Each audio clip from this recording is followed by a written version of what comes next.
Какви са предизвикателствата, които лидерите срещат днес? И какви са решенията?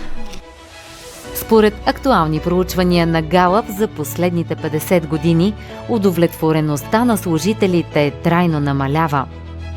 Само 23% от работещите в света и 13% в Европа се чувстват ангажирани към работата си. Защо традиционното лидерство не работи? Можем ли да намерим решение, в което и хората, и компаниите процъфтяват?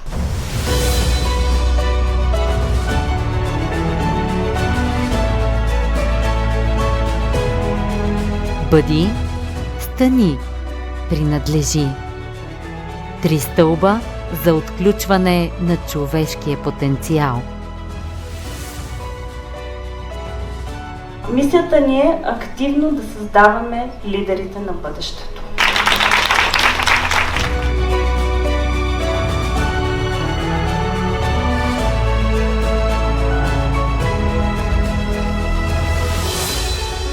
Осъзнай уникалните си качества и открий своята безценна същност. Удовлетвори стремежа си за професионално усъвършенстване.